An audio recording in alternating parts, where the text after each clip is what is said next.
Bonjour à tous et bienvenue dans Smart Space, votre rendez-vous hebdomadaire dédié à 100% à l'espace sur Bismart. Alors avec la démocratisation de l'accès à l'espace, se pose aujourd'hui la question de l'exploitation des ressources extraterrestres. De quelles ressources parle-t-on exactement? Qui les exploitera et quelles en seront les conséquences économiques pour la Terre? On va obtenir la réponse à toutes ces questions avec notre plateau aujourd'hui. À distance, par téléphone, Patrice Christman, géologue spécialiste en économie et en politique des matières premières minérales. Et vous étiez aussi également membre du groupe international pour l'étude des ressources aux Nations Unies, l'équivalent du GIEC, mais pour les minerais, qui est désormais clôturé. Et puis avec nous en plateau également, Maxime Puteaux, conseiller espace et industrie chez Euroconsult, qui nous fait l'honneur de revenir sur le plateau de Smart Space. Bonjour. Avec plaisir. Alors Maxime, de quelles ressources parle-t-on exactement quand on parle de ressources extraterrestres? On parle de quoi? De sol lunaire par exemple? On parle notamment de la Lune, mais aussi des astéroïdes, et dans une moindre mesure des planètes qui sont un peu moins accessibles, mais essentiellement autour de la Lune et des astéroïdes. Ok, donc il y a deux aspects, la destination et les matériaux. C'est comme faire de l'extraction de ressources sur Terre. Ouais. C'est où chercher et que chercher. Donc c'est quoi? On parle essentiellement d'eau, extrêmement important, ouais. De méthane, de différents gaz, mais aussi de matériaux métalliques, ouais. L'or, le nickel, le titane, qui peut être intéressant et présent dans différentes concentrations à différents endroits, notamment autour des astéroïdes, même de l'or. Ouais. La présence d'or, des fois, est évoquée. Ouais. Vous parlez de trouver de l'or là-haut, mais est-ce que c'est prouvé? Alors c'est ça qui est compliqué, c'est qu'on estime avec une observation à distance que ces astéroïdes sont peut-être composés de ces matériaux-là, mais il faut se dégager des fantasmes d'avoir un astéroïde rempli lingots. D'or. L'identifier, les caractériser, c'est une chose. Aller le valider sur place, c'en est une autre. Ouais. Et éventuellement les ramener ou en faire quelque chose, c'est encore aujourd'hui dans la science-fiction. Pour l'instant, il y a eu des missions. Donc, on a envoyé une sonde Rosetta, on a atterri avec Philae sur la comète Chury. Et on a vu à quel point c'était difficile. Exactement. Et de se poser sur un astéroïde et de forer un astéroïde et de garder les échantillons sans les perdre, parce que pour cet exemple précis, on a perdu 70% des échantillons dès le premier jour. C'est très compliqué parce qu'à l'avance, on doit anticiper les différentes compositions du terrain qu'on ne connaît pas. Le sol peut être extrêmement meuble, voire poussiéreux. Oui, ce qui était le cas là, qui s'est enfoncé. Alors dans le cas de Philae, c'était plutôt un sol extrêmement accidenté. Et donc très très compliqué de pouvoir se poser. Et puis après, il faut pouvoir réfléchir à comment on capture les astéroïdes. Et on ne peut pas vraiment les aspirer. Donc est-ce qu'on les ramasse avec une petite pelle? Est-ce qu'on envoie un projectile qui enverra des éjectats et on essaie de le capturer? Il y a énormément d'incertitudes qu'on doit prendre en compte 10 à 15 ans en avance. Oui, donc en fait on parle d'aller chercher des ressources sur ces astéroïdes, mais on n'a pas encore les moyens. On est très très loin d'aller d'envoyer des mineurs en fait. Exactement, oui. On n'est pas encore dans Armageddon. On est dans la recherche. Non, vraiment pas. Bruce Willis n'est pas encore. Non, il n'est pas au rendez-vous. On lance on est capable aujourd'hui de ramener quelques grammes d'échantillons. C'est sans commune mesure avec les centaines de kilos que les astronautes ont pu ramener lors des missions Apollo. Oui, c'est-à-dire du régolithe, donc exactement. La poussière lunaire qu'ils ont ramenée de notre astronomie. Alors Patrice nous a rejoint finalement. Patrice, quelles valeurs ont ces minerais qui sont sur ces astéroïdes? On parle de fantasmes, mais est-ce qu'il y a véritablement un potentiel économique? Alors, il y a évidemment un potentiel, s'il est économique ou pas, c'est une autre question, mais les 92 éléments naturels qui constituent l'univers et que nous exploitons en grande partie sur Terre aujourd'hui pour nos besoins, existent à travers l'univers avec des concentrations très variables, mais généralement très très peu connues. Donc encore récemment, on a été amené à réviser considérablement les vagues notions qu'on a sur la composition de Psyché, un des gros astéroïdes qui a fait l'objet d'un certain enthousiasme de la part de ceux qui s'intéressent aux ressources minérales des astéroïdes. Donc potentiellement, il y a certainement beaucoup de choses à découvrir, mais ça me paraît être un sujet de recherche encore extrêmement lointain. Et M. Puteaux vient de souligner, à juste titre, qu'on sait péniblement récupérer quelques milligrammes, voire quelques grammes. Aujourd'hui, pour avoir un impact sur les besoins humains, ce sont des centaines de milliers, voire des millions de tonnes de minerais qu'il faudrait pouvoir extraire. Je prends le cas du platine, qui est le seul élément qui a une valeur économique aujourd'hui suffisamment élevée pour justifier des efforts de recherche au niveau de l'espace. Si je prends le platine, il faudrait la production mondiale en 2019 exprimée en termes de minerais, c'est 2 610 000 tonnes.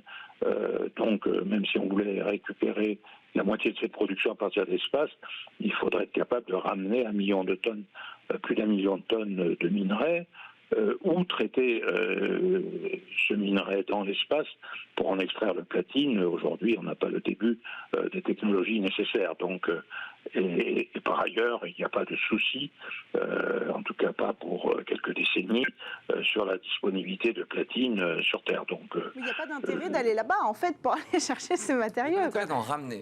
Il y a pas d'intérêt de l'utiliser sur place.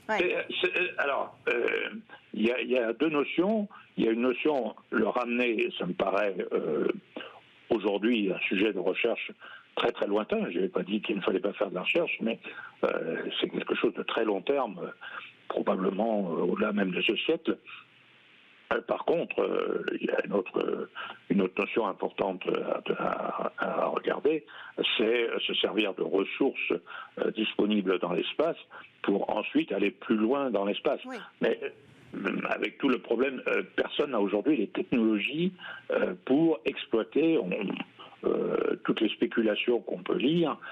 Il n'y a pas le début d'une technologie pour en sortir les matériaux dont on a besoin. Donc, pourtant, on est beaucoup plus proche de la réalité, là, Patrice, et je me tourne vers vous, Maxime, quand on parle d'exploiter les ressources dans l'espace, pour les besoins humains. C'est notamment discuté autour de l'utilisation de ressources sur et autour de la Lune. Oui. Parce que la gravité rendrait peut-être l'extraction de régolithe, de glace à partir du régolithe assez plus facile. Oui. Et à partir de cette glace qu'on ferait fondre, on pourrait, avec l'hydrolyse, en extraire à la fois de l'oxygène, intéressant pour les astronautes, mais aussi de l'hydrogène, et également intéressant pour faire fonctionner des piles à combustible. Alors, il faut donner clairement les besoins d'abord, c'est-à-dire de quoi on va avoir besoin dans l'espace. Et quand on lance en fait une mission ou des astronautes, on a besoin notamment de carburant, mais quand on lance des astronautes, on a besoin d'un support vie.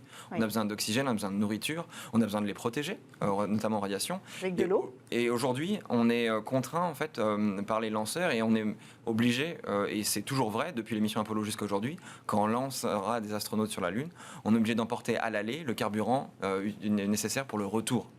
Et l'idée de l'utilisation de ces ressources-là, c'est peut-être de s'affranchir un tout petit peu de la dépendance à la Terre en fabriquant peut-être sur place les bâtiments. Il y a des abris qui sont en cours de prototypage en utilisant l'impression 3D. Oui. Mais peut-être aussi les rendre moins dépendants à des problèmes de ravitaillement à travers l'eau.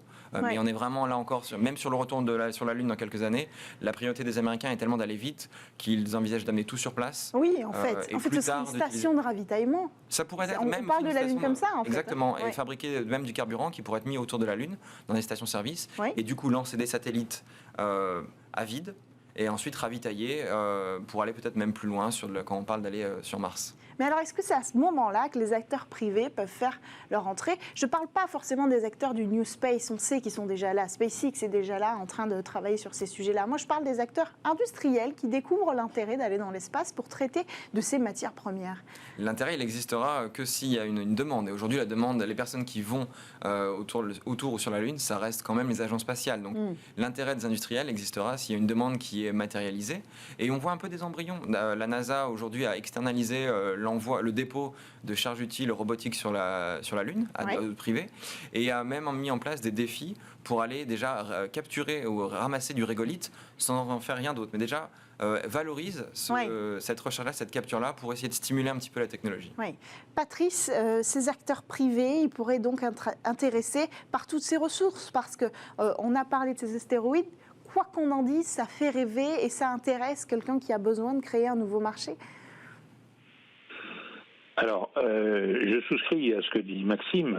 Regardez, utiliser des ressources en eau Ça, c'est certainement un sujet, je dirais, à plus court terme, et l'analyse est tout à fait correcte, me semble-t-il. Par contre, pour tout ce qui touche les métaux, je n'ai pas la moindre idée. Je connais relativement bien l'industrie minière. J'ai jamais entendu parler aucune entreprise minière ayant dans ses cartons, de près ou de loin, une idée d'investissement dans l'exploration, parce qu'il faudrait déjà commencer à avoir des certitudes sur la présence de platine, d'or ou que sais-je. Aujourd'hui, ça relève de spéculation avec des estimations à partir de mesures très très indirectes, comme des observations sur la gravité de certains objets célestes. On est dans de la connaissance extrêmement floue, donc on est très loin d'avoir des cibles précises qui pourraient susciter l'intérêt d'entreprises minières. Mais est-ce que de toute façon, ces acteurs-là, ils auraient le droit de le faire? Est-ce qu'on a le droit d'aller dans l'espace, de récupérer de la matière sur un astéroïde ou sur la Lune d'ailleurs, et de l'utiliser à des fins commerciales? C'est un sujet qui est relativement polémique. Alors, comment c'est Patrice? Oui, c'est un no man's land. Mais juridiquement, il y a des traités qui existent depuis les tout débuts de l'exploration spatiale, tout simplement parce qu'à l'époque, États-Unis et URSS ne savaient pas qui gagnerait. Oui. Et on voulait surtout encadrer les choses. Et l'espace a été considéré comme un bien commun de l'humanité. Oui, c'est le traité de l'espace de 1967. Avec différents traités successifs. Le constat qu'on peut faire aussi, c'est que concernant le cas de la Lune, il n'y a pas d'accord international. Il y a eu une ébauche, le traité n'a pas été ratifié. Et on voit aujourd'hui des initiatives unilatérales des États-Unis pour pousser à l'utilisation, l'implémentation de normes américaines qui, honnêtement, sont un peu contraires à l'idée de bien commun, avec des idées d'appropriation, de sanctuarisation de certains endroits autour des bases pour dire chez moi vous ne rentrez pas. Et les Américains sont assez malins parce qu'ils conditionnent la participation au programme Artemis, c'est-à-dire avoir un astronaute européen ou avoir un astronaute à l'étranger. Alors le programme Artemis, c'est le programme du retour sur la Lune, voilà, précisons-le. Impulsé par la NASA. Et les Américains conditionnent cette participation à la signature d'accords Artemis qui sont en fait du droit unilatéral des Américains pour imposer leurs règles du jeu sur la Lune. Et ça laisse présager quand même des conflits majeurs, Patrice, sur le sujet de la réglementation et du droit à l'exploitation dans l'espace. Alors malheureusement oui. Déjà au niveau terrestre, sur notre bonne planète bien-aimée, il n'y a pas de gouvernance aujourd'hui, il n'y a pas de cadre de gouvernance qui s'applique aux ressources minérales terrestres. Donc il y a une compétition entre nations, alors que les questions de développement durable sont des questions qui concernent l'ensemble de l'humanité. On voit aujourd'hui un certain retour des nationalismes, des individualismes, qui, sur une planète qui comporte aujourd'hui 8 milliards de personnes, pourrait en comporter jusqu'à 11 à la fin du siècle. Ça me paraît extrêmement dangereux.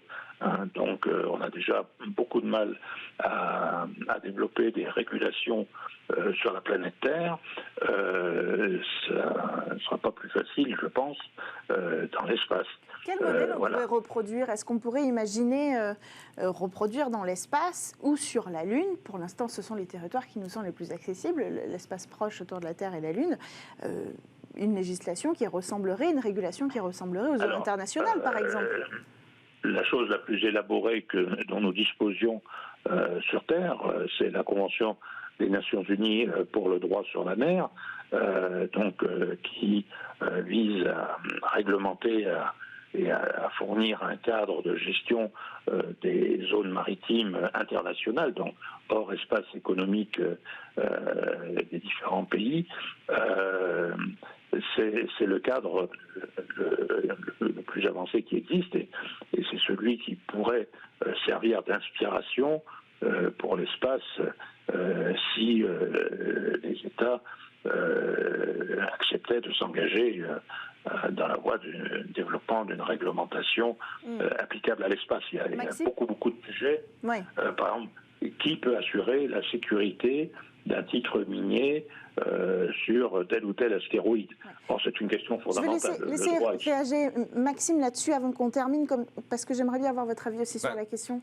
Sur le droit maritime est intéressant sur l'utilisation, sur des flux, sur des facteurs de responsabilité. Si on parle de protection, voire même de sanctuarisation, pour moi, c'est le cadre qui protège l'Antarctique aujourd'hui, qui est assez intéressant, avec un partage. On a découpé l'Antarctique entre différentes nations, mais on a aussi convenu d'un gel des activités ou d'un encadrement extrêmement important de ces activités-là pour sanctuariser. Il y a vraiment des questions éthiques aussi qui se posent. Est-ce qu'on veut aller sur la Lune et est-ce qu'on veut labourer la Lune pour en faire du carburant? Éthique et environnementale d'ailleurs, c'est important de le préciser. Et à l'exception du christianisme, la majorité des grandes religions aujourd'hui font appel à la Lune dans leur mythologie. Et est-ce que d'un point de vue éthique, c'est acceptable dans l'islam, dans le shintoïsme, dans le bouddhisme, d'aller affecter cette ressource qui aujourd'hui est presque intacte et qui pourrait devenir demain l'équivalent d'un champ de pétrole? C'est une question qui est intéressante. Oui, est-ce que c'est l'objectif de l'humanité d'aller transformer en terrain d'exploitation les astres qui entourent la Terre? Quel partage? C'est pas encore tranché aujourd'hui. Merci beaucoup, Maxime Puteaux, d'avoir, et à juste titre, conclu sur ce point éthique et écologique qui entoure l'exploitation aujourd'hui, possible, probable, future. On était beaucoup dans la projection aujourd'hui des ressources extraterrestres. Merci également à vous, Patrice Christmann, pour votre éclairage d'un point de vue géologique sur ces minerais, d'un point de vue politique aussi sur la façon dont nous arriverons certainement à organiser une régulation autour de ces ressources exploitables dans l'espace. C'est la fin de cette émission Smart Space, c'est aussi la fin de Smart Tech. Vous retrouvez votre émission dès lundi sur Bismart. Bon week-end.